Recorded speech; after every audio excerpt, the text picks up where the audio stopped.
ജോലി ചെയ്തതിൻ്റെ കൂലി ഏത് തൊഴിലാളിയുടെയും അവകാശമാണ്. നമുക്കറിയാം, പണിയെടുത്തതിൻ്റെ കൂലി മുഴുവനും ലഭിക്കാതെ ദുരിതത്തിലായിരിക്കുകയാണ് അതിരപ്പള്ളിയിലെ ആദിവാസി വിഭാഗത്തിൽപ്പെട്ട വേലാവ്.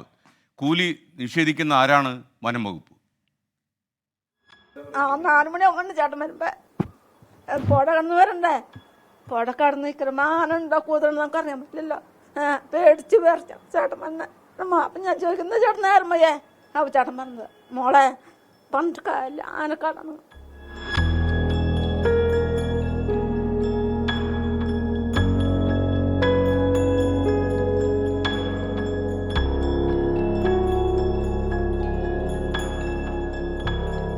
ചാലക്കുടിപ്പുഴയുടെ ഓരത്തെ വീട്ടിൽ കൂട്ടിയും കിഴിച്ചിട്ടും ഒക്കാത്ത കൂലിക്കണക്കിൽ സങ്കടം പേറി കഴിയുകയാണ് 2 മനുഷ്യർ. വാഴച്ചാൽ ഡിവിഷന് കീഴിലെ അതിരപ്പള്ളി റേഞ്ചിലെ ഫയർ വാച്ചറായിരുന്നു വേലാവ്.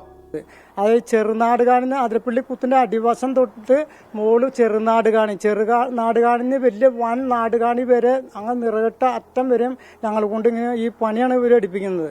എന്നിട്ട് ഞങ്ങൾക്ക് ശമ്പളം വളരെ കുറവായിട്ടാണ് ഞങ്ങൾക്ക് തരുന്നത്. രാവിലെ പോകണം, ഈ ആനക്കാട്ടിൽ കൂടി കയറി പോകണം, നമ്മളെ അങ്ങോട്ട് മുകളിലേക്ക് അങ്ങോട്ട് കയറി പോകണം, മല അങ്ങ് അറ്റം കുന്നുവരെ കയറി പോകണം. ആനനെ കണ്ടിട്ടുണ്ടെങ്കിൽ അവിടുന്ന് മാറിയൊക്കെ പോയാണ് ഞങ്ങൾ അങ്ങനെ പണിയെടുക്കാനൊക്കെ പോണത് തന്നെ. ജനുവരി 17 മുതൽ മാർച്ച് 31 വരെ 72 ദിവസം വേലാവ് ജോലി ചെയ്തു. പക്ഷെ ലഭിച്ചത് 48 ദിവസത്തെ കൂലിയും. തൊഴിൽ ദിനങ്ങൾ കണക്കാക്കിയുള്ള സർക്കാരിന്റെ മസ്റ്റൂൾ പ്രകാരം ബാക്കി 24 ദിവസത്തെ കൂലി അനുവദിക്കാൻ കഴിയില്ലെന്നാണ് വനം വകുപ്പിന്റെ വിശദീകരണം. അവിടുന്ന് കിളിക്കാട് വരെയുള്ള വാച്ചറാണ് ഞാൻ. അപ്പോൾ എന്നെ കൊണ്ട് സകല വേലകളും എടുപ്പിക്കുകയാണ്. ഈ വാച്ചർ പണി എന്നും പറഞ്ഞു കഴിഞ്ഞിട്ട് എന്നെ ഈ തൂമ്പപ്പണിയും കാടുവെട്ടും ഇതും എല്ലാ പണികളും ചെയ്യിപ്പിക്കുന്നു. മാർച്ച് അവസാനം വരെ, ജനുവരി തൊട്ട് മാർച്ച് അവസാനം വരെ എന്നെ കൊണ്ട് ഈ പണികളാണ് ഈ ചെയ്യിപ്പിക്കുന്നത്. ജനുവരി മുതൽ മാർച്ച് അവസാനം വരെയാണ് ഫയർ വാച്ചറായി ജോലി ലഭിക്കുക. കഴിഞ്ഞ 3 വർഷമായി വേലാവ് ജോലി ചെയ്യുന്നുണ്ടെങ്കിലും കൂലി ഇത്ര കുറയുന്നത് ആദ്യം. ബുദ്ധിമുട്ടിലാണ് ഞാൻ, വളരെ ബുദ്ധിമുട്ടിലാണ്. വേറെ ജോലിയൊന്നുമില്ല, ഈ കാട്ടുജോലി അല്ലാണ്ട് വേറെ പിന്നെ പണിയില്ല. തേനെടുക്കാനും അതെടുക്കാനും ഇതെടുക്കാനും പിന്നത്തെ പോക്കുകൾ ഇത് കഴിയുമ്പോൾ അങ്ങനെ അതെ ഈ പൈസ കിട്ടിയിട്ട് വേണം നമുക്ക് കഴിയാൻ, അല്ലാണ്ട് വേറെ ഒന്നുമില്ല. വർഷത്തിലെ ആദ്യ 3 മാസത്തെ കൂലിയും പിന്നീട് വനവിഭവങ്ങൾ ശേഖരിച്ചുമാണ് കുടുംബത്തിന്റെ ജീവിതം.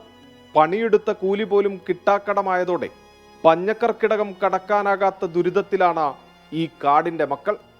ചാലക്കുടിപ്പുഴ മുറിച്ചു കടന്ന ആനത്താര താണ്ടിയാണ് വേലാവ് പണിയെടുത്തത്. ചോര നീരാക്കിയ ആ കൂലിയാണ് ചോദിക്കുന്നത്. ക്യാമറാമാൻ ബിനേഷ് ബാബുരാജിനൊപ്പം സൂരജ് സജി, 24.